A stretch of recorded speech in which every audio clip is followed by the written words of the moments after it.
Arrêtons de bullshiter, l'argent a une importance forte pour vivre des expériences de vie. Si on n'avait pas notre argent, on pourrait pas vivre toutes les expériences que l'on vit. Maintenant, c'est comment tu l'apprivoises là aussi pour le vivre le plus sereinement possible. Bonjour à tous et bienvenue dans Les Gros Mots. Je m'appelle Gérald Faure et je suis l'animateur de ce podcast. Chaque semaine, à mon micro, je reçois de gros invités. Ce genre d'invités avec qui on a de grandes conversations sur de gros sujets. Ici, on parle d'entrepreneuriat, de finances perso, mais également de tendances de société. Pour ça, évidemment, on va utiliser plein de mots, parfois même des gros mots. Mais ne nous en veux pas parce que peut-être qu'ici, tu entendras le mot ou la phrase qui te permettra d'avoir le gros déclic dans ta vie pro ou dans ta vie perso. Si tu veux rejoindre cette grande aventure, clique sur le bouton pour t'abonner. Et maintenant, je te souhaite un bon et gros épisode. Bonne écoute. Bon, ça y est, on démarre cet épisode hors série. Alors, je suis un peu rouillé. J'avais même oublié d'allumer la lumière tellement ça fait longtemps que j'ai pas tourné de podcast. Alors, ça se voit pas quand je les sors parce que j'en sors un toutes les semaines. Mais vu que c'est l'été et qu'il y a les enfants à la maison, j'avais étendu la prod et donc du coup aujourd'hui, bon, on l'avait prévu, hein, ça fait un petit moment. C'est le moment de parler, c'est le moment de te re-accueillir. D'ailleurs, t'es la première personne qui revient sur le podcast. Cool. C'est jamais arrivé encore, donc c'est peut-être un truc qu'il faudra refaire avec d'autres invités et ça me fait super plaisir. Bon, on est potes, hein, on discute beaucoup en dehors, mais là, ça faisait un petit moment en plus qu'on n'avait pas échangé, donc c'est trop cool. Je te redécouvre avec de la barbe. Donc, tu vois, plein de surprises ce podcast. Tu vois. Je fais mon Gérald Faure, tu vois, j'essaie de te ressembler. Mais toi, les plus belles, moi, c'est vraiment un peu le bordel, c'est je rentre de vacances. Mais donc, du coup, ça me fait super plaisir de te retrouver, Kim, sur le podcast. Comment tu vas? Merci, moi aussi, Gérald. Ça me fait très plaisir à chaque fois de discuter avec toi. On a commencé par discuter d'une actu, si tu m'autorises, avant de parler du Slam Test. C'est qu'en fait, tu as un événement familial qui arrive fin de semaine, je crois, ou fin de semaine prochaine. Ouais, fin de semaine. Et ça m'a fait bizarre parce que du coup, ça concerne. Je sais pas si tu t'en parles ou pas. T'es ok? Ouais, j'ai pas de souci. Oui, bien sûr. Du coup, tu maries ta fille. Donc, félicitations. Exactement. On marie notre grande, 24 ans. Elle se marie là ce week-end. Et je te disais tout à l'heure, j'ai repensé au moment où je l'ai prise dans mes bras quand elle est née. Et ça va dans le sens de tout ce qu'on fait en fait. Hein. Tous nos business, de nos investissements, de nos private equity, de nos coachings et autres. On se dit en fait, c'est pour kiffer des moments comme ça, mais ça passe vite. Et ça donne encore plus de sens à tout ce qu'on fait pour dire mais passez à l'action les gars, ça va trop vite. Quoi. Je me permets juste d'interrompre l'épisode pendant quelques secondes. Comme vous le savez, ce podcast, c'est une équipe derrière pour le produire. C'est du temps et c'est des moyens. En contrepartie de ça, si vous voulez nous remercier, nous féliciter ou nous encourager, vous avez simplement à mettre un like sur YouTube ou 5 étoiles sur Apple Podcast.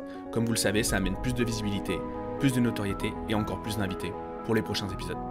Je vous laisse reprendre l'épisode et je vous remercie d'avance pour votre like ou vos 5 étoiles sur Apple Podcast. Bonne écoute. Tu sais, quand tu m'as dit ça l'autre jour sur le message WhatsApp, ça m'a mis un coup de pression. Mais vraiment, sincèrement. Pourtant, j'ai mon grand, mais c'est un garçon, c'est pas pareil. Ouais, 9 ans, elle a que 5 ans. Et je me dis, quand je vais marier ma fille, ça va faire bizarre. Et donc, du coup, là, j'ai eu un accélérateur on fait une prise de conscience ultra accélérée sur ça. Donc, écoute. Mais tu sais, c'est intéressant ce que tu dis parce que moi, j'étais dans ta position. Et je me dis, putain, marier ma fille, tu vois, oh là là, ça va être chaud dans ce monde de requins, laisser ma fille et autres. Et en fait, maintenant que je suis en train de le vivre, ce qui est génial, c'est que un père, en fait, il aspire à quoi, en fait? Il aspire à la sécurité de sa fille. Véritablement. Un mec, tu dis, ok, le mec, il va se débrouiller de lui-même, il va se prendre des gadins, il va se faire frapper, il va se faire gifler, mais il s'en sortira plus ou moins.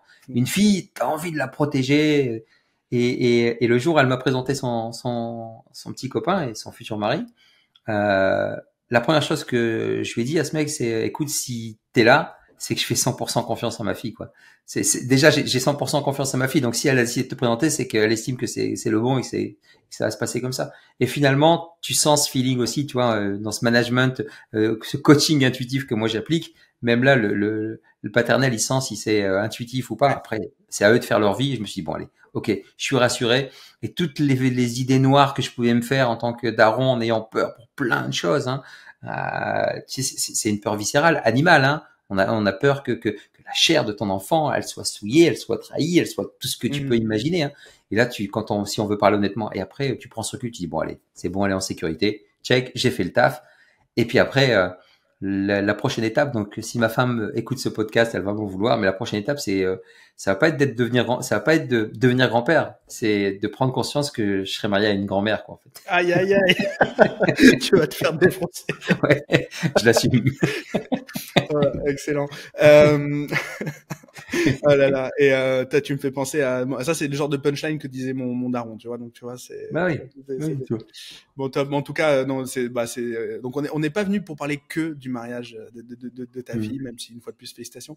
On est venu Merci. parler d'une actu. Tu m'as lancé tu relances une édition du Sdamfest et donc du coup, tu nous avais déjà un petit peu parlé dans le premier podcast de ton parcours, ce qui t'avait amené dans le désert et ce qui t'avait fait, ce qui t'avait fait faire ce pivot de ta carrière, etc. Est-ce que, bon, même si on invite les gens à aller sur le podcast précédent, en plus c'était un de mes premiers, t'avais eu la gentillesse de me soutenir au lancement du podcast. Est-ce que tu es OK de te représenter, de nous expliquer un Ouais, petit peu bien tout sûr. ça Bien sûr, bien voilà, sûr. et puis il y aura peut-être plus de détails dans le premier épisode, mais au moins pour les Ouais, gens qui tombent là-dessus, sans ça peut être problème, et avec plaisir, Gérald. Déjà, moi, je suis très, très content chaque fois de discuter avec toi parce que c'est ce que j'aime en fait. Je vais commencer par ça. Ça sera un peu différent des présentations habituelles. Pour moi, ma définition du succès, c'est être totalement moi. C'est-à-dire que je sois là, que je sois avec ma femme, que je sois avec mes potes, je changerai pas.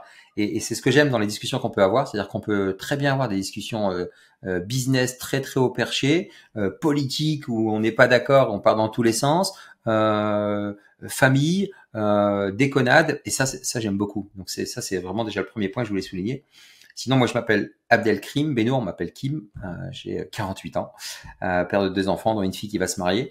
Et très rapidement, je devais être footballeur professionnel et je me blesse. Mais c'est surtout que j'ai pas le mindset, parce que ça c'est facile de dire ça au moment où tu te blesses, mais il y a beaucoup qui se blessent et on me remet rapidement sur pied. J'ai pas le mindset pour réussir, donc je passe à la trappe. Et je fais quelques petits boulots à droite à gauche. J'ai un bac+2 en DUT commerce international, technique de commercialisation, pardon. Je fais un doc d'anglais à côté. Je fais quelques petits boulots et je rentre un jour chez Ingram Micro, un distributeur de produits et de services informatiques. Et le jour où je rentre là-bas, je dis, je suis sûr qu'il va se passer quelque chose. Et je me dis, je vais tout casser. Et dans le sens où j'avais de l'ambition. Et 15 ans après, je deviens le numéro 2 de cette boîte. Une boîte qui fait plus d'1 milliard, avec 300, 1,3 milliard même, plus de 500 employés, numéro 1 au monde, numéro 2 en France. Je voyage partout dans le monde, je fais toutes les coupes du monde, je fais tous les séminaires aux États-Unis. Et je m'éclate véritablement, mais il y a une espèce de truc qui va pas trop, quoi. Je suis plus forcément en phase avec certaines choses. Et puis, dans les 20 ans de cette carrière-là où je me suis éclaté, en 2017-2018, il se passe un événement, c'est que je perds mes 2 parents en un an. Et j'avais déjà envie de faire un pivot, tu vois, comme tu dis si bien. Et je le fais entre la mort de mon père et la mort de ma mère pour me dire stop, j'ai vraiment envie de faire ce que je veux. Et moi, ce que j'aime, c'est coacher les gens, discuter avec eux, les accompagner, et surtout tous les dirigeants. Et on en connaît beaucoup, beaucoup, beaucoup, qui cochent toutes les cases théoriques de l'apparence extérieure, mais qui, dans la partie émergée de l'iceberg, on s'aperçoit qu'il y a beaucoup de traumas, beaucoup de soucis, beaucoup de fake, beaucoup d'artifices. Et moi, je les ai vus et Je tourne le truc dans l'autre sens. On en connaît beaucoup, comme tu dis. Moi, je le tourne plutôt dans l'autre sens. C'est on en connaît peu qui ne sont pas dans ce cas-là, surtout. ouais, exactement. On Ouais, va dire que c'est complètement. pas la totalité, ou la plus grande majorité, en tout cas.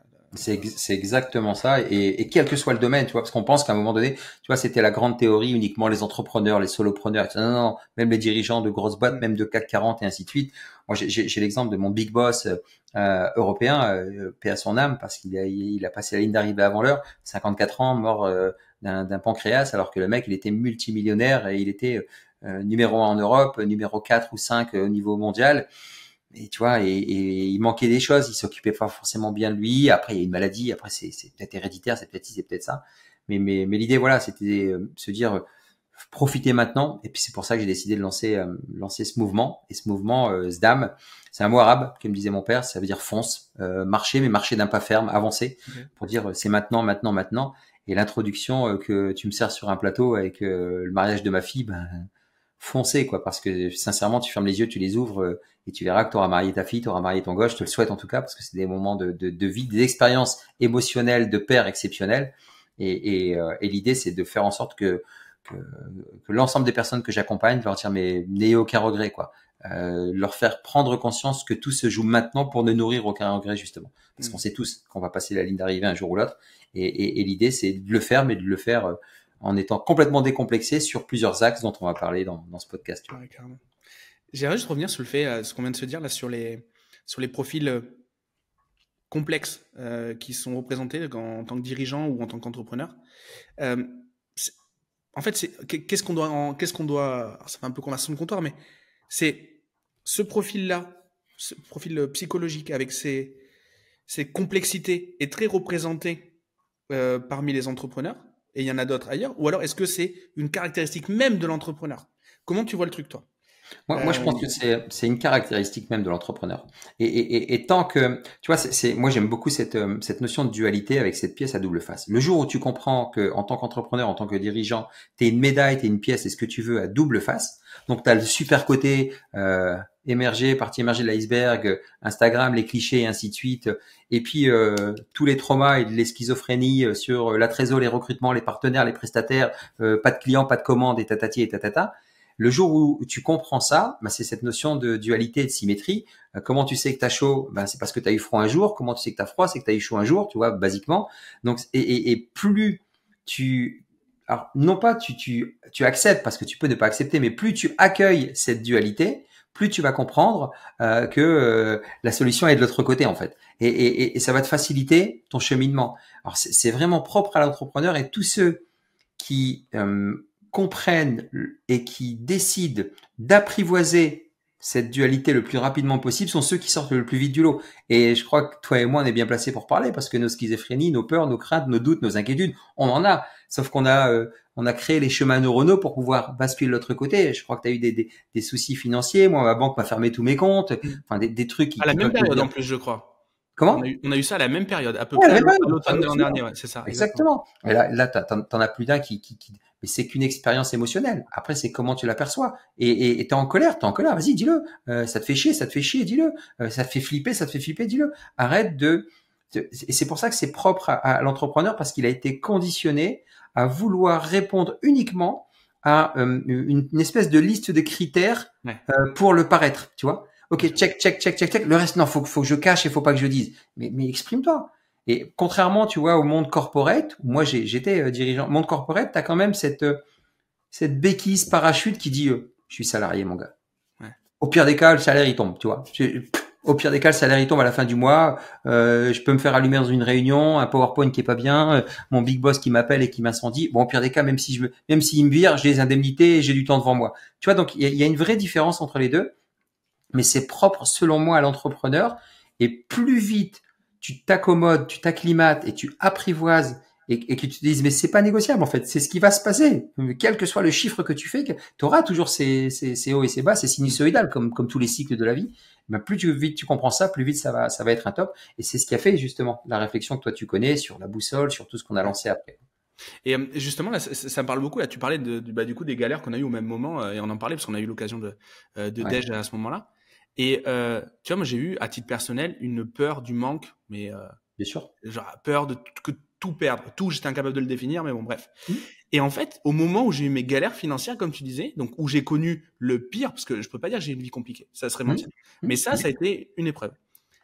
Et ben, depuis cette période-là, je remarque maintenant, en débriefant un peu, que j'ai perdu cette peur du manque, alors que potentiellement, cette peur de tout perdre, alors potentiellement, tout perdre, j'étais très proche de l'avoir.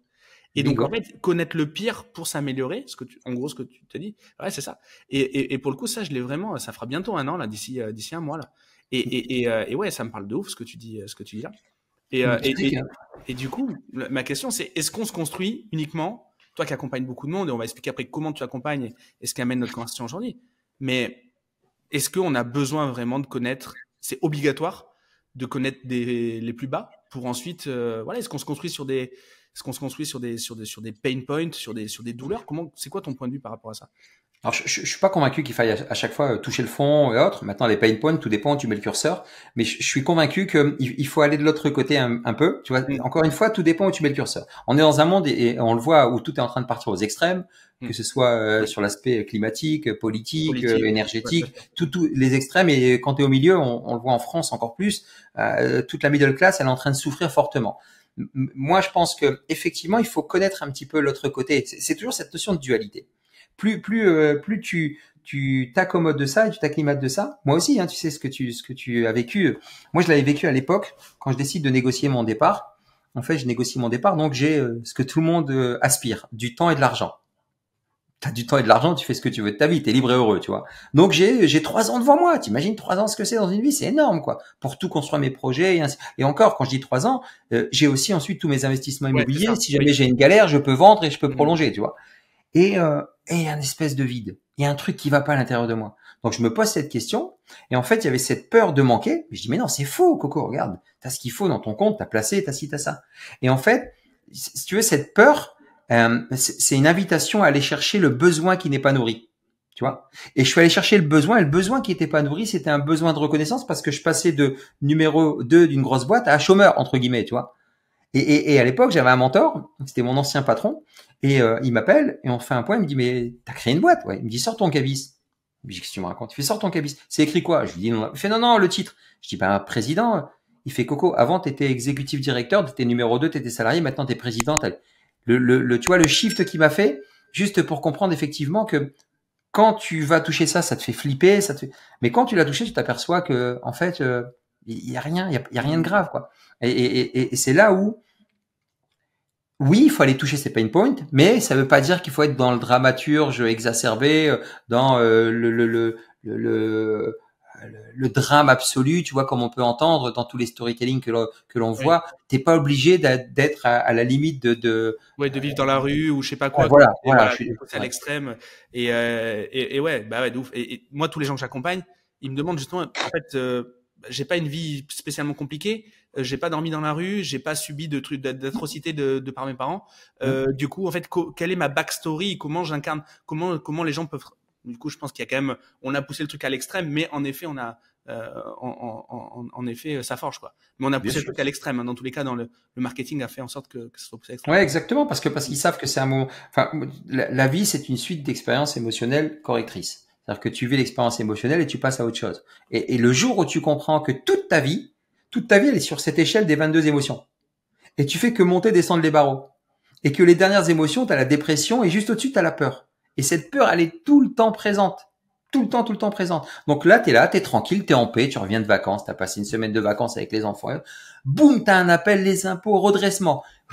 Tu dégringoles les barreaux, mais d'une traite.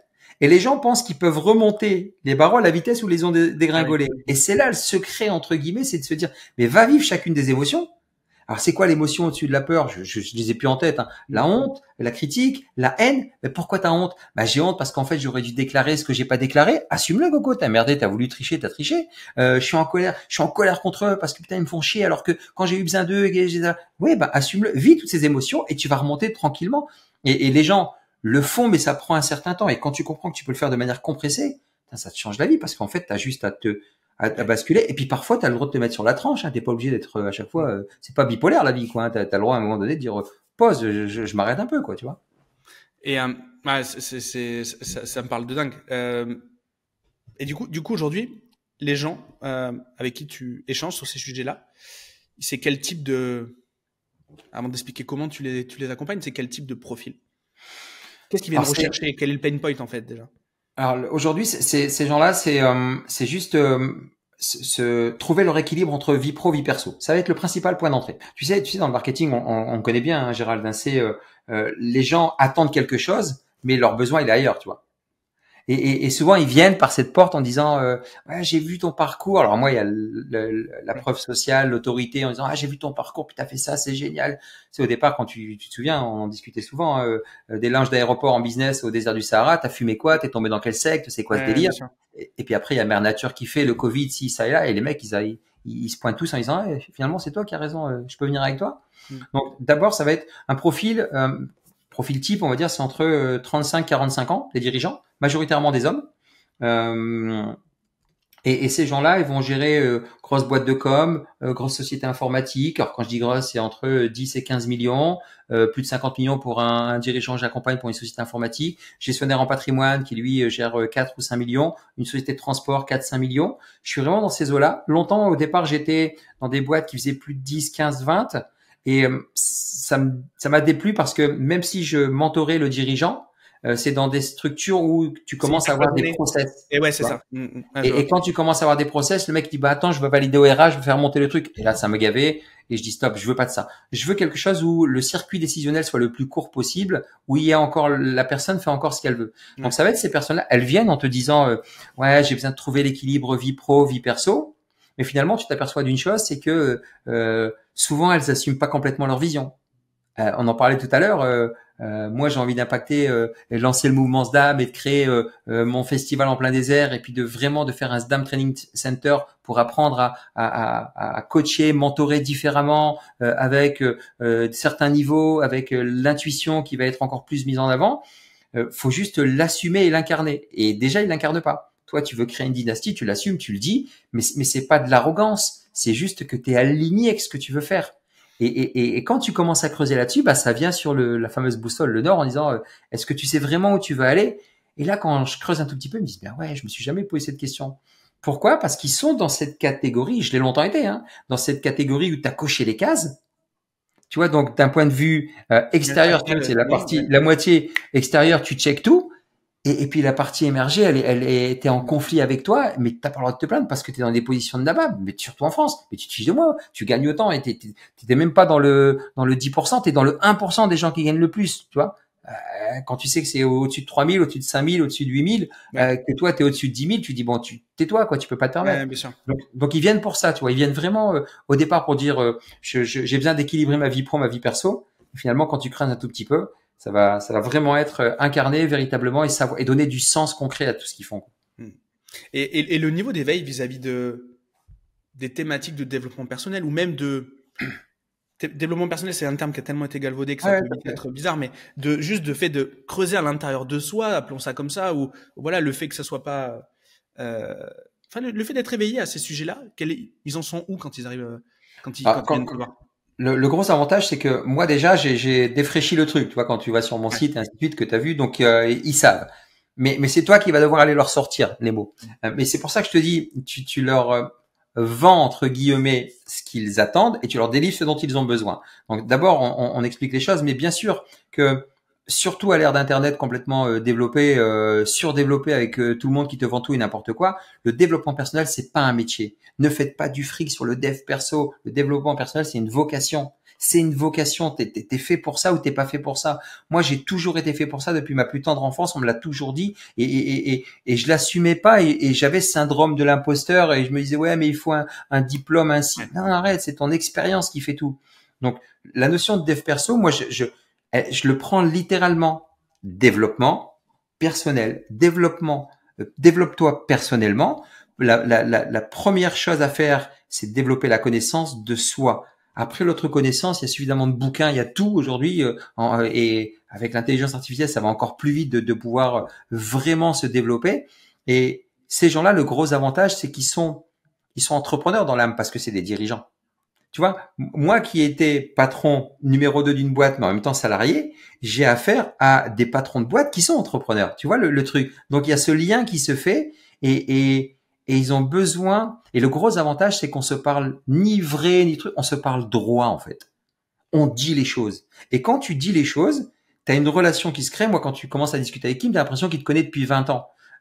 Mais pas parce que je connais Gérald en particulier, parce que je connais la nature humaine, parce que je l'ai étudié, parce qu'on a les mêmes problématiques, parce qu'en tant qu'entrepreneur, que leader, que dirigeant, c'est toujours les mêmes problématiques qui sont liées sur est-ce que tu sais véritablement ce que tu veux, où tu veux aller, est-ce que tu t'occupes de ton bien-être, est-ce que ta relation à l'argent est saine, est-ce que tu as les clés mindset pour pouvoir adresser ces points-là. Tu peux débattre pendant des heures et des heures, mais si ces 4 points cardinaux sont plus ou moins adressés, tu vas rester dans ta boussole. Mais beaucoup de gens partent dans tous les sens, à tous azimuts. Et ces gens-là, quand tu arrives à discuter avec eux de manière très concrète, la notion de développement personnel, elle est même plus abordée. C'est une logique. Si tu veux, je te donne un exemple très concret. Un dirigeant d'entreprise qui est à Dubaï, qui m'appelle et qui me dit Kim, j'ai une galère sur un dossier que je suis en train de traiter avec une grosse entreprise qui est basée en Arabie Saoudite. Le mec, il me fait la misère. C'est un Américain qui a été mis là-bas. Tu connais les Anglo-Saxons, tu as bossé dans une boîte anglo-saxonne. Les Américains, ils sont très très punchy. Et le mec, en égo, il est très dur. Je dis écoute, c'est très simple. Toi, soit tu rentres dans le conflit. Et là, les deux êtres humains vont être dans le conflit. Soit tu te dis simplement quelle intention tu veux là-dedans. avec quelle intention tu y vas? Il me fait, OK. L'intention, je rappelle juste, c'est différent d'un objectif. Un objectif, c'est palpable. Une intention, c'est un ressenti. J'ai envie de me sentir bien. OK, c'est une intention. Cet après-midi, je vais passer du bon temps avec ma famille. C'est une intention. Il n'y a pas d'objectif parce que tu peux pas te checker, tu vois. Tu peux pas dire. C'est un peu plus qualitatif, entre guillemets, à l'opposé de quantitatif, c'est ça? Exactement. Exactement. Tout à fait. Et là, je lui dis, ce que tu vas faire, c'est que déjà, tu vas poser l'intention de déjà, tu vas comprendre une chose. C'est que ce mec, s'il te parle comme ça, c'est qu'il est simplement en train de refléter les frustrations personnelles ou professionnelles qu'il peut avoir. Et il a besoin de les exprimer. C'est comme ça que ça fonctionne. Quand tu es dirigeant, tu te fais allumer par ton big boss. Lui, c'est top-down, il fait redescendre la pression. Ou peut-être qu'avec sa femme, ça va pas. Ou peut-être qu'il a perdu. Donc, tu sais pas ce que tu sais pas. Donc, ne juge pas. Viens parler à l'homme. Viens juste lui parler en lui exprimant tes ressentis. Et je lui explique une technique basique qui est en termes de communication, qui est technique DESC, tu vois, DESC. Tu décris, t'exprimes ton ressenti, t'apportes la solution et tu conclus. Ouais. Donc juste, tu décris la situation. N'y mets pas, mais même au niveau cellule miroir, même au niveau inconscient, tu te conditionnes en te disant, OK, tout ça, je fais abstraction, je chante. Je l'appelle et puis je lui dis, OK, je comprends que cette problématique financière, j'en sais rien. Mon ressenti, c'est que la manière dont vous me parlez, je pense qu'elle est déplacée par rapport à la vraie problématique. Moi, personnellement, je faisais absolument rien fait. Je représente par contre telle entité. Et là, je vous parle de cette entité-là. La solution que je peux vous proposer, c'est qu'on se donne rendez-vous, c'est qu'on fasse ci, ça. Et on conclut, est-ce que vous êtes OK ou pas? Je te le résume parce que c'est pas exactement comme ça qu'il l'a fait. Il dit, mais c'est incroyable, comment ça a marché? Mais t'es un génie, c'est quoi cette énergie que t'as envoyée? Je dis, non, t'as juste simplement fait le tri entre ce que toi, tu te projetais par rapport aux émotions que tu avais déjà anticipées, alors que ce mec-là, déjà, tu dis, avant de l'appeler, tu dis, c'est un connard, il va me faire chier. Donc, naturellement, inconsciemment, ton corps, il se prépare, tes cellules se préparent, et dans ton vocabulaire, dans ton wording, dans ton attitude, tu vas balancer des trucs comme ça. Donc, quand tu l'exprimes de cette manière concrète, les gens te disent, ah ouais, en plus avec une technique, tu vois, bien décrite, bien clean. Bah, c'est comme ça que j'envisage moi, et c'est comme ça que je conçois le coaching, le management, le mentoring, et pas autrement. Et la vente, hein, parce que ce que tu viens de dire là, ça me parle beaucoup de ne pas présumer à la place du client, etc. Donc de ne pas transférer justement. Ça me parle de dingue ce que tu dis là. Mais de toute façon, la vente c'est du coaching. Hein. Oui. Mais ouais, clairement. Non, ça me parle de dingue. Et en fait, toi, ton approche, tu le fais avec certains de tes clients que tu vas mentorer. Tu as une approche à distance, mais là, du coup, c'est aussi l'objet de notre épisode d'aujourd'hui. En fait, tu fais pas que des coachings sur Zoom. T'amènes les gens dans le désert. Et ça, c'est quand même une drôle d'idée. Enfin, tu vois, il y en a certains, j'imagine, que déjà rien que le fait d'aller dans le désert est un délire. À part quand tu mets, Club Med et un tour de quad pendant une demi-heure, je n'appelle pas ça aller dans le désert. Ou Dubaï, Dubaï, en sortant du Five, tu loues un 4x4 et tu fais la photo et tu rentres, ouais. C'est pas exactement ça. Donc, du coup, est-ce que tu peux expliquer déjà ta relation avec le désert, parce que c'est important dans ton parcours. Et puis, cette idée, du coup, d'organiser ce festival. En fait, il s'est passé 3 éléments clés. En plus, avec des personnes que tu connais. D'abord, quand il se passe ce qui se passe en 2017-2018, où je perds mes 2 parents, même si tu as 41, 42 à l'époque, que tu es équilibré, que tu coches toutes les cases, parce qu'en plus, j'ai pas de... Pareil, hein, nous, je suis comme toi. Moi, je suis très amoureux de ma femme, on est très bien ensemble, on a tout ce qu'il faut matériellement, la santé, ça va, enfin, tout est OK. Et il se passe ce qui se passe. Et je lui dis, mais j'ai besoin de couper. J'ai véritablement besoin de couper, mais pas couper comme d'habitude. Là, c'est couper. Et puis, par personne interposée, j'arrive à rencontrer le fondateur du TEDx Alsace qui me dit, mais tu devrais aller dans le désert. Je dis, mais c'est hallucinant, tu lis dans mes pensées. Bref, il me donne les coordonnées. Je vais aller vraiment chez le bédouin pour tout couper. Et j'arrive là-bas, je passe 7 jours, 5 nuits exceptionnelles où je fais un reset complet. C'est-à-dire que j'ai pas de téléphone, j'ai rien du tout. Et dès que je pars et que je prends mon billet d'avion, je pars à 6 heures du matin à Roissy, je décide de couper, j'ai besoin de faire ce truc, d'aller chialer ce que j'ai à chialer, d'avoir perdu mes parents à 42 ans en pensant que t'es un bonhomme et puis que ça fait partie de la vie. Mais non, c'est passé tellement vite, comme le mariage de ma fille, je pensais pas les perdre à cet âge-là, tu vois. Boum, tu te prends une gifle, même si t'es solide, t'es équilibré, et puis surtout, dans la société patriarcale, t'es un bonhomme, faut pas pleurer, faut pas montrer que t'es faible, tout ça. Donc j'ai besoin de ça déjà, donc je me fais, et puis en même temps, j'aime beaucoup cette image. Je viens de passer les 40 ans et j'ai tourné le sablier, tu vois. À 40 ans, tu tournes le sablier. Donc, t'aspires à autre chose. De 0 à 40, c'est la course aux richesses, la course au bling-bling, la course au paraître tu vois, et sans que ce soit péjoratif, hein, pour cocher. Hein. Ouais, je suis directeur et dans les directeurs, je suis le meilleur et je suis le meilleur des meilleurs. Et puis l'accumulation sur tous les pans, ouais, clairement. Exactement. Tu veux. Une fois que tu as goûté à tout ça, super. Et c'est pas incompatible, au contraire. Après, t'aspires à autre chose. Comment tu peux contribuer? Comment tu peux t'élever spirituellement? Comment tu peux devenir un meilleur père, un meilleur mari?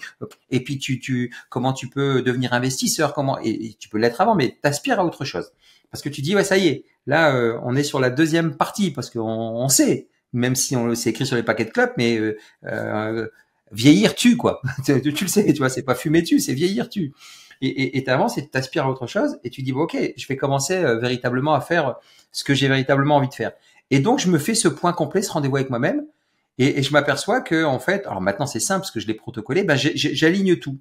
J'aligne corps, cœur, conscience et cerveau. C'est-à-dire que j'essaie de marcher 10-15 bandes par jour, plein désert, c'est pour aller calmer le reptilien sur la peur de finir comme les squelettes de bison là que tu sais qu'on voit à la télé là dans le désert. Je dors à la belle étoile, chose que j'avais jamais imaginé avec la peur des. Donc je travaille vraiment sur mon corps, je marche, je mange que des légumes, je bois que de l'eau, donc je me fais une espèce de purification. Tout ça à l'improvisé, hein, ça. J'avais pas prémédité ça. Je dors dehors. Donc prise de conscience de dingue en disant bah, finalement tu peux marcher dans le désert sans mourir de soif ni de faim, tu peux dormir dehors sans te faire attaquer. Je discute avec les mecs dans le désert, les bédouins, de cœur à cœur, d'homme à homme, alors qu'on parle pas le même langage, qu'on est aux antipodes au niveau de nos vies. Et puis je comprends mon cerveau que je savais déjà moi parce que en tant que coach, mindset et autres, que tu maîtrises ton cerveau, tu maîtrises tes pensées, tu maîtrises ta vie, mais là encore plus dans un environnement comme celui-ci. Et puis j'aligne corps, cœur, et puis c'est fluide. Et il y a tout mon business plan sur voilà ce que je vais faire, ce mouvement-là, on va l'appeler comme ça, on va le marketer comme ça, tac, tac, tac, tac. Et puis je fais un Steve Jobs, dans son discours, je crois que c'est à Harvard, je crois, ou je sais plus, Connecting the Dots, bah, je connecte tous les points en me disant, bah ouais, mais je comprends maintenant pourquoi j'ai fait ça, pourquoi je suis pas devenu footballeur, pourquoi j'ai fait ça, puis ça. Et puis je fais un 360 et je vois tout ce qui se passe autour de moi, les dirigeants, les entrepreneurs, et je dis, mais les mecs, arrêtons de nous bullshiter, il y a des choses à se dire. Alors, tout le monde n'est pas dans ce cas-là, bien sûr. Et c'est là où je me dis, mais je peux pas le garder pour moi. Donc, je décide d'appeler des potes. Je leur dis, vous avez le droit d'appeler 5 personnes chacun. Vous me signez, je vous fais que le prix coûtant. Vous me signez une décharge et pour l'image et j'en fais un film institutionnel, vidéo promotionnelle pour ensuite. Ok, banco. Je fais ça le samedi, le mardi. Une décharge, c'est le droit à l'image, hein. C'est bien ça. Hein. Ouais, t'as fait. Ouais. T'avais pas peur d'autre chose. T'avais pas peur qu'on les kidnappe ou quoi que ce soit. Exactement. Mais vraiment, en plus, tu vois, que ça. Dans ma tête, c'était que ça. Le truc, j'étais allé, moi, j'avais vu l'aspect sécuritaire et ainsi de suite. Ouais. Alors, t'as raison, parce qu'en plus, la première fois on est allé, il y a un mec qui s'est cassé la gueule, il s'est pété l'épaule, les assurances, les si. Moi, je suis pas agence de voyage. C'est du coaching dans le désert. Je prends pas les billets d'avion. Enfin, tout ça. Là, c'est la 17e fois que je vais y aller. J'ai emmené plus de 250 personnes, alors qu'il y a eu le Covid. Et ça a été un stop. Et puis je me suis dit, bah tiens, je vais vraiment protocoler ça, corps, cœur, conscience, cerveau. Et là, on était plus sur viens découvrir qui t'es au plus profond de toi. On y va. Après, il y a eu, parce qu'on on fait partie du même mastermind avec Romain Collignon. À un moment, on a fait une promo spéciale M67 et on était une 16, on est allé. Et puis Romain, qui s'est challengé, il me challenge, il dit mais Kim, t'as la place pour amener 150, 200 personnes. Moi, dans ma tête, c'était croyance limitante, mais no way, je m'emmerdais à faire ça. Et j'aime beaucoup ce que fait Vishen Lakiani de Mind Valley, tu vois. Il a fait le A-Fest, d'où le nom du Sdamfest. Parce que les gens me disent, mais pourquoi Sdamfest? Parce que Sdamfest, c'est Oktoberfest, c'est, tu vois. Je dis non, Fest pour festival et Sdam pour la marque. Et puis, voilà d'où c'est venu. Et là, il y a ce deuxième déclic avec Romain. Et en mars 2021, mars 2022, j'y vais avec Steven. Erteler et on arrive là-bas et on vit le truc super puis on revient mais il me dit mais regarde c'est là que tu dois le faire ton festival mais quand on est en train de revenir d'un endroit en particulier et je m'arrête et là j'ai ce déclic mais je dis mais banco ça y est j'y vais je cherche pas à y aller et j'y vais et puis boum je mets le protocole je commence à lancer et puis ce rêve devient objectif je dégage les croyances puis je mets des buckets pour dire tiens c'est quoi les choses sur lesquelles je vais déléguer et puis tout ça je dis en fait c'est un protocole quoi parce que les gens d'abord l'idée c'est un fantasme. Pour que le fantasme devienne objectif, il faut d'abord que tu écoutes ton inconscient et que tu mets toutes les peurs, les craintes. Tu vires celles qui sont irrationnelles. Celles qui sont plus ou moins rationnelles, bah, tu les prends et tu les tries par bucket, logistique, sécurité, marketing, commercial. T'appelles les bonnes personnes, tu délègues ce que tu sais pas faire ou que tu veux pas faire, et puis boum, tu lances le truc. Et voilà comment ça s'est fait. Et surtout, Je l'ai En fait plus, parce tu as une que validation des tiers et des tiers en plus, autant Romain que Steven, c'est des bombes. Donc exactement. voilà, c'est pas. T'as deux tampons estampillés, tu vois, gravés au fer rouge, et là tu dis mais vas-y, faut y aller. Et ça qui est déjà la première chose, c'est avoir, parce que je peux être un petit connard moi aussi, hein. J'ai des comportements de connard, hein. Je suis plus vieux que mon grand-père, je sais tout, hein. J'ai 48 balais. Tu te rappelles, hein, j'avais tous les diplômes de meilleur coach dans le mastermind. À un moment donné, les gens ils me taclaient bien là-dessus. J'étais plus vieux que mon grand-père et je savais tout. Ben, comme je dis souvent, FBTG, ferme bien ta gueule, reviens en arrière. Et puis quand c'est des personnes comme ça qui te respectent, qui viennent te dire les choses, t'as l'humilité de te dire putain super, et au contraire ça te fait avancer. Et puis après on met tout en place, tout le protocole, mais c'était surtout j'ai reconnecté les points, j'ai fait le comparo avec tout ce que j'ai vécu. Je me suis revu dans les séminaires, dans une suite d'hôtels à Orlando, avec Lazaridis, le patron de BlackBerry. On était une vingtaine, je représentais la France. Puis je me dis waouh, c'est truc dingue. Un séminaire au Bristol, l'Intercontinental, au Shangri-La à Paris, avenue d'Iéna avec Apple. Enfin des endroits de dingue, à Dubaï, à New York, tout ce que j'ai pu faire comme séminaire. Je m'apercevais qu'il y avait un truc qui manquait, tu vois. Parce qu'en fait, il y a toujours un échappatoire. Ouais. C'est-à-dire que ouais, j'ai un mail, ouais, j'ai un coup de fil, ouais, je vais ci, je vais ça. Et puis t'as l'artifice. Tiens, allez, je vais me repoudrer, je vais me rafraîchir, je vais me rebrosser les dents, je vais faire ci, je vais faire ça. Bref, je remonte dans ma chambre. Là, dans le désert, là, tu triches pas. Et je me suis dit, mais je vais avoir le culot d'emmener les gens là. Et puis la phrase qui a marqué, c'est, je veux en fait que ça pue la sincérité en fait.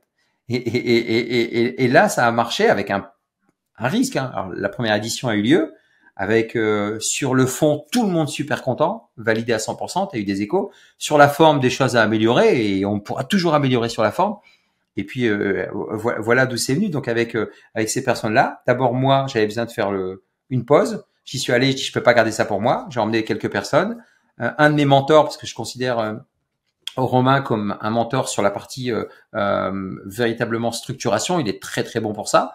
Et puis Steven aussi sur cette partie un peu folie artiste. Ouais. Voilà, c'est ça. C'est que Romain, c'est le meilleur pour organiser des events et structurer. Et Steven, c'est un photographe de génie, un artiste. Donc Exactement. il a l'œil. Ah oui. Évidemment. Le mec, il voit tac tac tac tac tac en 2 secondes, boum. Et puis il y a d'autres projets qui sont en cours avec lui. Donc voilà comment ça s'est fait, tu vois.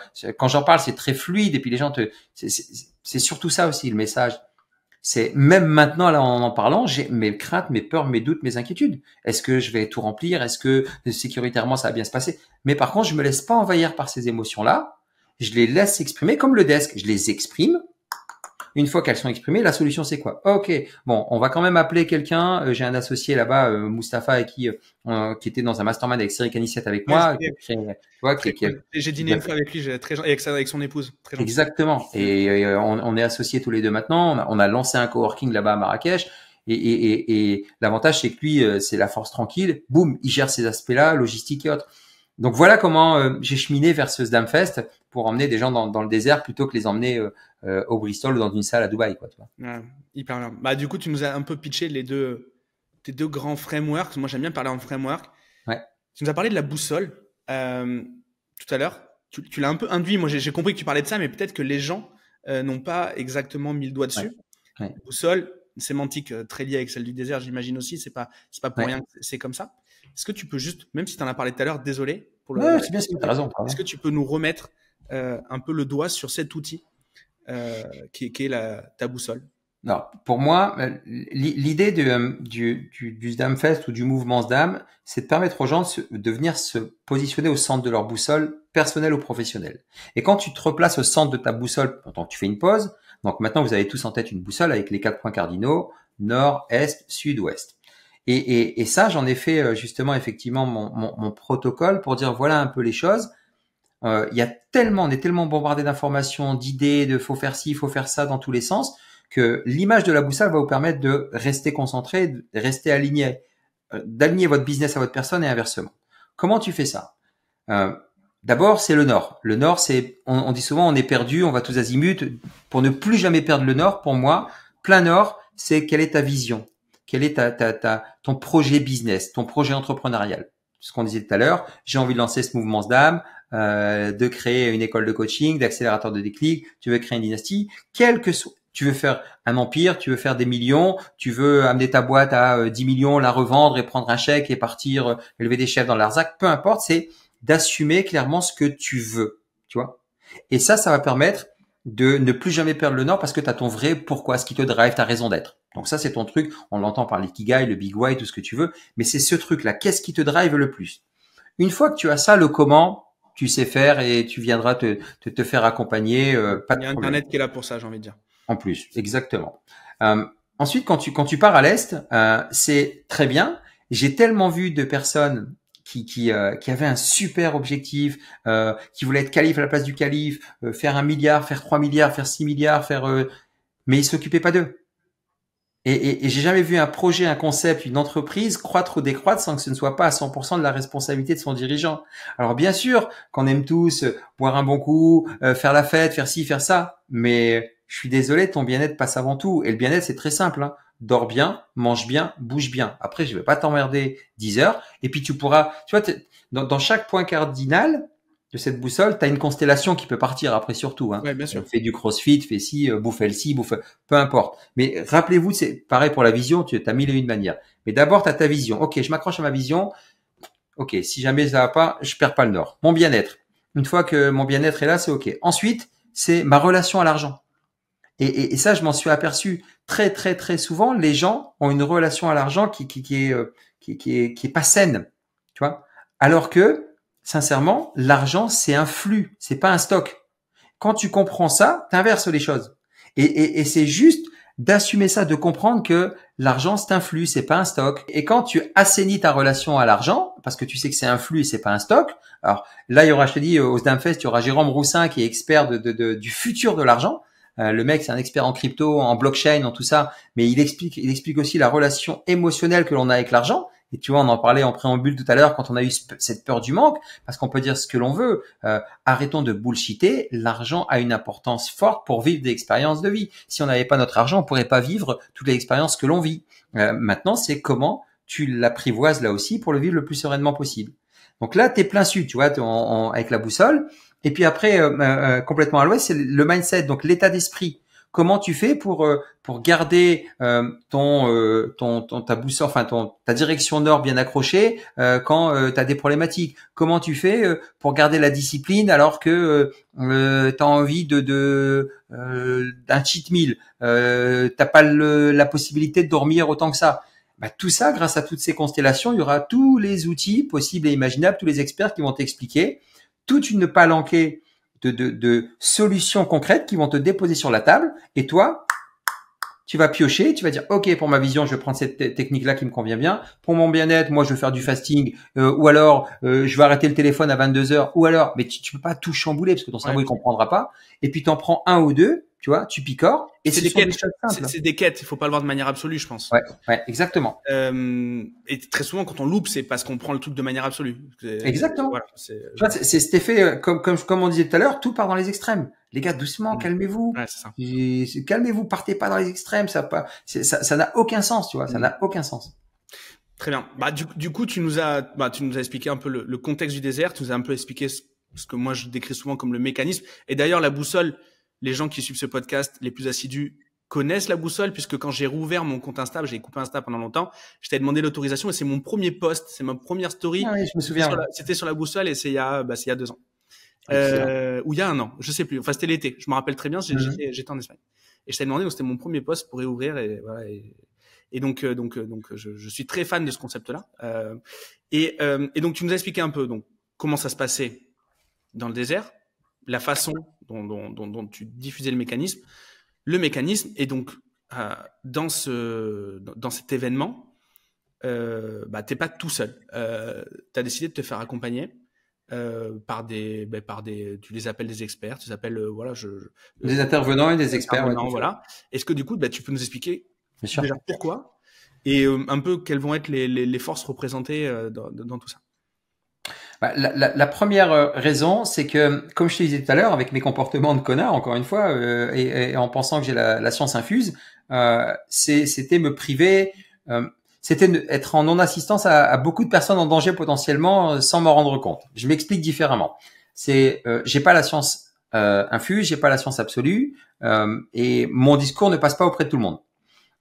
Donc il fallait aussi avoir des personnes qui allaient apporter différents angles. La problématique est exactement la même. À chaque fois, c'est la même problématique, mais avec leur vécu, avec leur expérience, des personnes qui allaient apporter leur vision, ça allait permettre à toutes les personnes qui étaient indécises de se dire ok, avec cette vision-là, ça m'intéresse davantage. Donc ça, c'était le premier point. Le deuxième point, c'est comme je te dis, un espèce de garde-manger de la connaissance. Tout le monde va déverser sur une table virtuelle dans le désert des solutions concrètes à appliquer dans la matière au retour du désert pour chacun des points cardinaux, avec 4 intervenants en particulier sur chacun des points cardinaux. Je te laisse imaginer la matière que ça dépose sur la table. Et en plus de ça, je voulais que chacun représente un point cardinal en particulier. Romain Collignon, justement, qui devait être le premier, n'est pas venu. Il pouvait pas l'année dernière. Donc c'est en février dernier, parce que chaque fois je dis l'année dernière comme si c'était l'année dernière, alors que c'est en février qu'on a lancé. Hein. Donc c'est il y a 6 mois, quoi, hein, tu vois. Et c'est Alex Dana qui est venu à sa place. Donc Romain va être sur la vision entrepreneuriale, et il maîtrise très bien ça, sur le business, la vision entrepreneuriale. On a Biljana Todorova, qui est experte en neurosciences, qui elle sera sur la partie bien-être mental, bien-être psychologique. Ensuite, sur la relation à l'argent, Jérôme Roussin, qui est un expert un ancien banquier, je crois aussi lui de mémoire, mais surtout expert sur le futur de l'argent et la blockchain. Et puis sur le mindset, génial, j'étais déjà en contact avec elle. On devait faire un super séminaire à Alger avec Pierre Rabhi à l'époque. Il était encore vivant et malheureusement ça s'est pas fait. C'est Virginie Delalande. Je vais te dire que la première avocate sourde et muette qui a gagné le concours de l'éloquence en termes de mindset et de résilience, elle l'incarne directement, c'est assez incroyable. Donc, ces personnes-là vont représenter chacun un point cardinal, mais ces personnes-là, je les ai choisies parce qu'elles adressent déjà tous ces 4 points cardinaux. Elles savent très bien, elles sont plus ou moins, on n'est jamais parfaitement au centre, hein, mais elles sont plus ou moins au centre de leur boussole. Donc, elles vont faire des conférences, mais je trouvais ça pas suffisant. C'est-à-dire que des conférences en plein désert, absolument géniales. T'es plutôt que d'être assis à galérer, là, t'es allongé. Si t'as envie d'être allongé dans le sable, on a vraiment mis le concept. C'est presque une figure biblique, ce que tu fais là. C'est le sermon de la montagne. C'est un peu, tu me connais, hein. Je suis obligé d'en placer toujours un petit peu, mais. Ouais, c'est vrai. c'est vrai. Et là, vraiment, l'endroit, il est vraiment différent. Et en même temps, je voulais avoir des experts qui ont justement dans cette notion de boussole à leur manière. Après, ils ont trouvé leur pourquoi, ils ont une vision, ils s'occupent d'eux, une relation à l'argent qui est décomplexée ou en tout cas plus saine, et ils ont le mindset. Et dans ces personnes, bah, tu seras là, mais il y a aussi Laura Mabille, et il y a aussi Julien Romain, et ça je trouve ça absolument génial. Et son Altesse Gérald, parce que Gérald, moi j'aime beaucoup ce que tu fais parce que t'es quelqu'un qui incarne véritablement ça. Tu parles droit, t'assumes exactement tes ambitions, tu sais où elle est. Quand il y a des difficultés, tu fais preuve de vulnérabilité naturelle, mais aussi surtout de perspicacité, de mindset pour aller trouver les solutions. Parce que moi, on était partenaire avec l'incubateur et je voyais avec Alice les messages, les échanges, la qualité, enfin tenir au courant, enfin c'est structuré, pro, et en même temps on se faisait nos repas avec Jean, et puis nos inquiétudes, nos doutes, on les exprimait naturellement. Donc ça va être bien parce que je veux qu'on arrête de balancer du fake à tous les entrepreneurs, tous les cadres, les dirigeants, ceux qui sont en transition, cadres dirigeants et qui peuvent rester dans le salariat, il n'y a pas de débat. Venir leur dire, venez voir, là on va vous parler vrai. Déjà, on pourra pas tricher parce que quand on aura, alors l'environnement il est exceptionnel, mais quand on va vous expliquer que nous aussi on est passé par là, qu'on a ça comme problème, qu'on a ça comme challenge, bah ça va aussi nous permettre nous d'avoir des points de vue différents et d'élever notre niveau entrepreneurial quel qu'il soit dans un endroit exceptionnel. Et tout ça, c'est aussi chapeauté avec toutes les équipes, et pour que la parité, parce que si vous avez compté Virginie, Biljana, Laura, ça fait 3 filles. Romain, Gérald, Jérôme, Julien, ça fait 4. Il manquait une nana. Il fallait quelqu'un aussi qui vienne le matin pour nous aider aussi sur le bien-être. Et j'ai une amie qui est vraiment top, qui s'appelle Anouk Garnier, qui a une super rubrique sur Europe 1, qui parle justement de bien-être, qui fait la Spartan Race. C'est une athlète, elle est juste incroyable. Et puis je le tease parce que là, on devrait avoir l'info. Elle va battre un record du monde sur un super grand monument parisien dans pas longtemps. Je pense que c'est le 20 septembre ou le 21 septembre ou le 23 septembre. Donc, elle va communiquer là-dessus. Et Anouk sera là aussi pour expliquer que son bien-être, c'est quoi? C'est un bien-être mental, mais c'est aussi un bien-être physique. Et elle est capable de faire des choses dingues. Et elle sera là. Et voilà, je voulais avoir ces personnes-là. Et c'est pour ça que je t'ai demandé aussi à toi d'être là, parce que je sais que en plus, je veux des personnes qui ont les mêmes valeurs que moi. C'est-à-dire que on a à cocher les cases, mais ça sert à rien de se la raconter. Donc, le petit entrepreneur, sans que ce soit péjoratif, qui débute, quand je parle petit, qui débute, il va être décomplexé parce qu'on va lui donner un maximum, d'amour inconditionnel, de bienveillance, et puis d'outils concrets pour l'aider.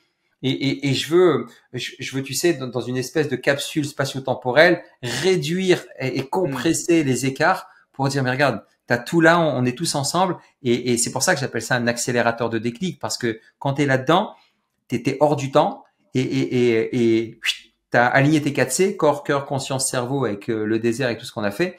Et puis là, t'as des vraies problématiques que tu peux évoquer. Et avec les experts qu'on a nommés, plus les personnes qui sont là, je pense qu'il y a suffisamment de solutions préconisées pour que tu puisses repartir avec un plan d'action ou des choses concrètes à mettre en place, et pas uniquement t'es allé à un séminaire. Ça a du bon les séminaires aussi à Paris, ce que tu veux, mais il y a toujours un espèce de goût d'inachevé, tu vois. Voilà pourquoi.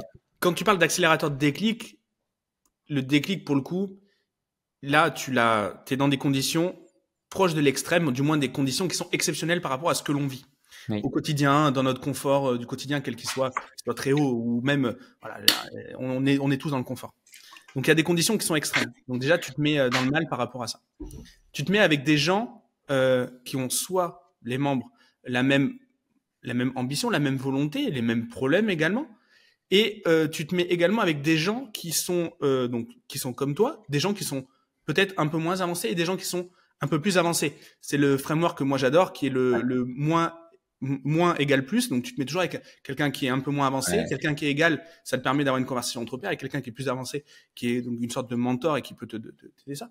Donc, ça, plus les conditions extrêmes, en effet, on comprend que le déclic, il se fait plus facilement là que dans un canapé devant une consultation Zoom. J'ai tendance à le croire. Même si j'ai pas encore vécu l'expérience. Par contre, j'ai des dizaines de potes qui l'ont vécu, puisque tu disais, t'avais monté un groupe avec les copains du mastermind, etc. Donc, moi, je suis très content de venir déjà de venir le vivre à titre personnel, et je te remercie du coup publiquement. C'est un honneur déjà de venir, et c'est une super occasion. Donc je viens, voilà, je suis très très content.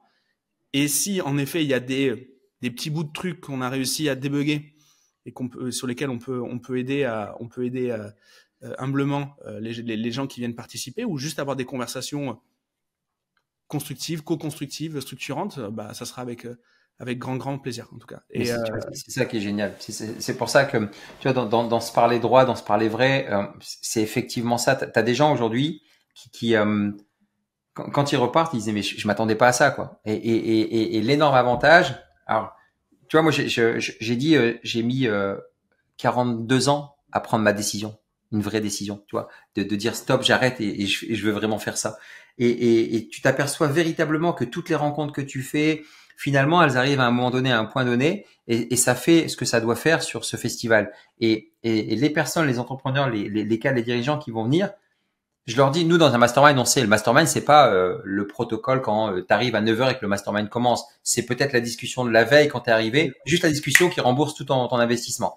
Et là, en l'occurrence, je sais que c'est sûr et certain qu'il va y avoir un déclic pour chacune des personnes. Parce qu'il y a tellement de composantes. Il y a déjà cette notion de système, de boussole et ainsi de suite. Ça parle à des gens. Ils repartent avec un espèce de framework, tu vois, comme tu dis. Tous les conseils de partout, les discussions informelles, tout ça fait que, et en plus, avec des personnes qui, comme tu l'as si bien dit, qui sont là où une grande majorité des personnes qui vont nous faire confiance et vont venir souhaitent aller. Et ces personnes-là, qui sont là où ces personnes veulent aller, sont passées par là où ces personnes sont bloquées. Tu vois, comme tu dis, moins égale plus. Donc, on va pouvoir leur donner mais pas un seul conseil où moi je le faisais de manière un petit peu moraliste, même si c'était pas le cas. Mais s'il y a qu'un Oui, son de c'était du cloche, conseil descendant. C'est qu'en gros, exactement. c'était exactement ça. Ouais, et en fait, c'est génial d'avoir moi, c'est un vrai point que là, tu mets le doigt sur quelque chose aussi que j'essaie de débloquer dans mes accompagnements, de Bien pas sûr. avoir que quelque chose de descendant. C'est pour ça que pour moi, l'aspect communautaire, Ah l'aspect ouais, mais c'est mastermind dans mes accompagnements, il y est tout le complètement. temps. Moi, j'accompagne en one-one, mais j'accompagne aussi par groupe de 30. Et dans ce cas-là, je suis spectateur, facilitateur. Et C'est sûr. c'est ce que tu mets en place. On est hyper aligné là-dessus. En fait, t'élargis ton scope parce que la notion descendante, tu l'auras encore parce qu'il y a des personnes qui vont ne jurer que par toi entre guillemets et qui veulent venir à l'épicentre, tu vois, et venir toucher au centre de la boussole, la mouche là. Et là, c'est toi. Ils veulent être qu'avec Kim ou qu'avec Gérald. C'est très bien. Donc ça, tu vois, les évasions quand on les fait ou les mentorings, c'est ce que je fais. Mais si tu veux élargir pour impacter, parce qu'au final, en fait, moi, j'aime bien cette notion d'équation. En fait, quand je parle de succès, c'est totalement moi. C'est E fois C égale succès. E, c'est des expériences. On ne vit que des expériences. Marier sa fille, c'est une expérience. Aller dans le désert, c'est une expérience. Devenir papa, c'est une expérience. Acheter une voiture, c'est une expérience.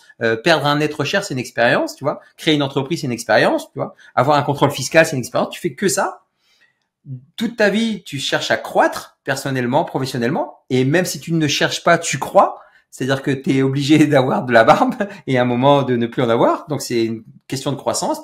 Et le deuxième C, pardon, qui est la troisième composante ou troisième facteur de l'équation, c'est la contribution. Comment tu peux contribuer à ton humble niveau, que ce soit dans ta communauté, dans ta famille, au niveau mondial, peu importe, une fois que tu l'as assumé. Et quand tu es là-dedans, moi, ça paraît encore une fois très très fluide, mais c'est toute la réflexion que j'ai mis bout à bout, toutes les pièces du puzzle que j'ai posées, puis à un moment, et grâce à ces personnes que tu as rencontrées, tu as posé la dernière pièce, tu dis waouh, ça y est.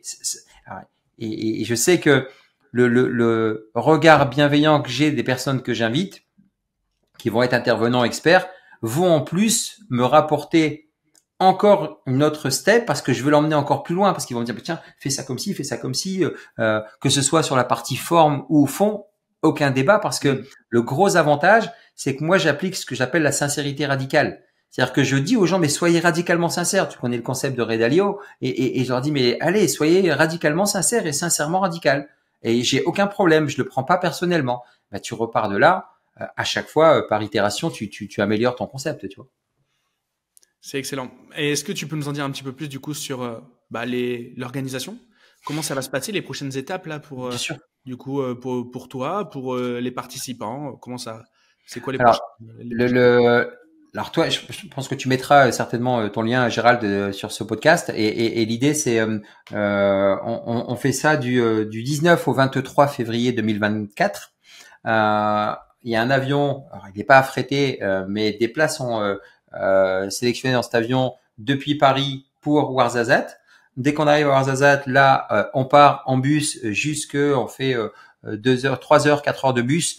Ensuite, on arrive à un village qui s'appelle Mamid, et là, on fait 2 heures de piste pour arriver en plein désert. Donc, ça se mérite. Déjà, quand je partais de Marrakech, les gens pensaient, quand je faisais ça, je communiquais pas au début. Je disais voilà, on se retrouve en plein désert. Les gens pensaient qu'ils atterrissaient à Marrakech, ils faisaient 1 heure, ils étaient dans le désert. Non, les gars, ça se mérite. Et il faut y aller. Donc là, on va plus bas, à Ouarzazate, plus 4 heures. Hein.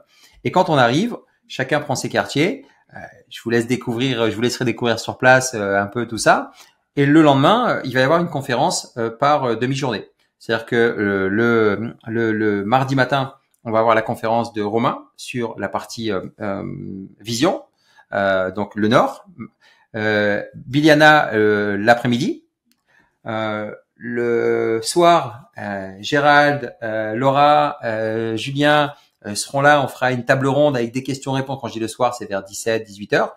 Donc 1h30, 2 heures des questions, table ronde et autres. Des moments aussi où vous pourrez vous poser, les gens viendront vous voir, vous en tant qu'expert, et comme ça les gens peuvent aussi participer. Les intervenants peuvent participer aux tables rondes et les experts peuvent participer aux conférences d'intervenants. Après des animations le soir, vous allez voir assez sympa et autres. Il y aura Anouk qui va nous faire soit le petit réveil musculaire. On fait aussi une super marche avant le lever du jour pour ceux qui le veulent à la frontale. C'est un truc qui est assez pas mal, qui est pas mal à faire.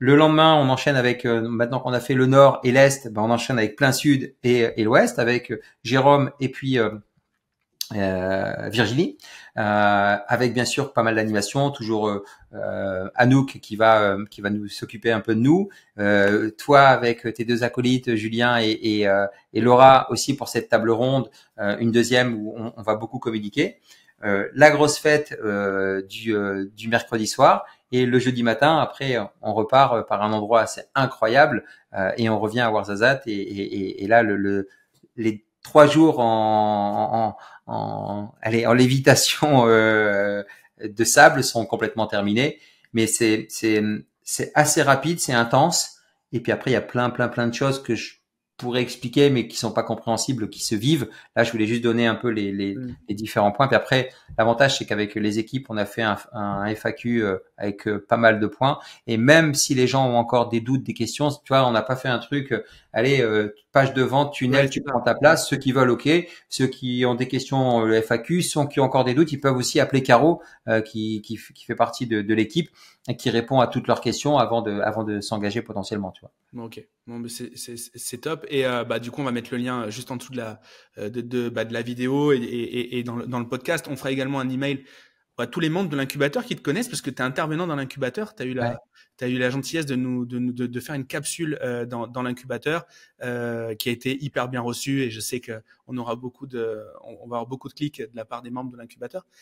En tout cas, c'est vraiment un plaisir. Moi, j'étais très frustré l'an dernier de pas pouvoir venir. Je suis très content de venir cette année. Ouais, c'est cool. J'espère du coup en profiter pour rencontrer pas mal de monde qui viendrait du podcast, parce que c'est vrai que le podcast c'est très peu interactif, donc je connais pas, sauf ceux qui viennent me voir sur Instagram, mais je connais peu de monde, donc c'est peut-être l'occasion de se rencontrer là-bas.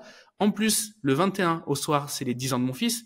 Donc, je serai pas avec mon fils, je serai dans le désert. Donc, du coup, il va falloir me consoler. Donc, j'ai besoin de soutien. Hein. Donc, vous voulez donner un coup de main. Non, je rigole, mais donc voilà. Donc, j'ai vraiment hâte. Et donc, du coup, pour conclure sur ce festival, qu'est-ce qu'on peut souhaiter, Kim, à toi, parce que du coup, j'imagine que c'est beaucoup d'énergie, beaucoup d'enjeux pour toi, parce que ce désert, il t'a quand même, ça a été une étape dans ta vie, voilà. Donc voilà, ce fest, qu'est-ce qu'il représente et qu'est-ce qu'on peut te souhaiter?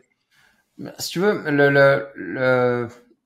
je suis pas dans la peur de ne pas réussir financièrement ce truc. Je suis dans la peur de pas satisfaire les gens qui vont venir, parce que je sais l'impact que ça a. Donc c'est juste de souhaiter, comme l'année dernière, un maximum de déclic. Je dirais pas 100%, mais un maximum de déclic. C'est ce qu'on peut souhaiter, parce que on a cette fenêtre de tir très courte dans un endroit incroyable. Tu vois, on n'a pas 2 fois l'occasion de faire une bonne première impression. On n'a pas 2 fois l'occasion de profiter des bienfaits du désert. Peut-être que si, parce que moi j'y suis allé 17 fois, mais la première impression en tout cas. Donc ce qu'on peut souhaiter, c'est vraiment comme cette discussion, pas se prendre la tête, lâcher prise. On pourra avoir des discussions très très sérieuses. J'ai aucun débat là-dessus, mais c'est juste de kiffer l'instant présent et d'avoir l'assurance de repartir avec vraiment des éléments concrets pour sa personne ou son business, pour qu'on trouve l'alignement entre son business et sa personne, et inversement pendant ces 3-4 jours. C'est hyper, c'est top. On te souhaite ça. On va tout faire pour que ça arrive, en tout cas. Ça a commencé déjà. C'est super ce que tu fais. Merci de cette mise en lumière et cet échange que j'ai même pas vu passer. Non, ça fait 1 heure déjà. Ça fait 1 heure. Non, mais c'était vraiment un plaisir. Donc, c'était une deuxième sur le podcast. Allez écouter la première intervention qu'on avait faite avec Kim sur le podcast. Je mettrai également le lien. Et puis, on va faire quelques petites interventions sur Insta. On va faire des petits lives et tout. Donc, si la curiosité vous a piqué, continuez tenez-nous au courant. Kim, t'es sur Insta. On peut te retrouver où d'ailleurs, si on veut échanger? On a parlé du fest, mais toi personnellement. Directement sur mon site, kimbeno.com, ou sur Insta, Kimbeno en un seul mot. Trop bien. C'est top. Donc du coup, n'hésitez pas à poser vos questions si l'expérience de désert vous titille. Là pour l'instant, il faut juste que ça vous ait titillé. Et puis passe à l'action dès que vous le sentez. En tout cas, nous on y sera. Et du coup, moi j'ai hâte de te voir, Kim, en vrai. De pouvoir te faire la bise en vrai. Je te fais une bise virtuelle maintenant. Et puis de rencontrer tous les gens qui écoutent ce podcast là. Et puis voilà quoi. C'était cool. Merci beaucoup, Gérald, pour ton temps, pour la qualité de ces échanges. J'aime beaucoup, comme d'habitude, à chaque fois. Et je sais que tu vas apporter beaucoup, beaucoup, beaucoup, beaucoup de valeur. Parce que tu es quelqu'un qui est très humble, réservé, parfois timide. Oh. Faut pas me donner du gin. Il n'y a pas de gin tonic dans le désert, donc non, du coup, là, non, on boit pas d'alcool. Il n'y a pas d'alcool. Donc voilà, vous me connaissez. Sur l'aspect pro, j'entends. Sur l'aspect pro, sur l'aspect pro, tu fais partie de ces rares personnes qui ont une humilité qui est décuplée par rapport à leur niveau de succès, quoi. C'est ça qui est incroyable. T'as des gens qui ont fait 100 fois moins que toi et ils se la pètent 10 000 fois plus, quoi, tu vois. Écoute, je prends avec plaisir cette remarque. Merci, merci beaucoup. Allez, on se voit dans le désert avec les amis de l'incubateur et on se boit un petit café, un petit thé en haut d'une dune ensemble. Allez, on fait ça. Ciao, ciao. À bientôt. Ciao, ciao. Ça y est, l'épisode est terminé. Si tu es encore là, c'est que l'échange avec mon invité t'a certainement plu. Et la meilleure façon de le remercier, de me remercier, c'est de nous mettre un like ou un commentaire sur YouTube, ainsi que 5 étoiles sur Apple Podcast. Comme je te l'ai déjà dit, ça nous amène de la notoriété et ça nous permet d'avoir encore plus d'invités toutes les semaines à te proposer. N'hésite pas à me suivre et à me contacter sur les réseaux sociaux. Je réponds à tous les messages et je suis à ta disposition si tu veux discuter des différents sujets du podcast. J'ai plus qu'à te remercier pour ta fidélité. C'était Gérald. Bonne semaine.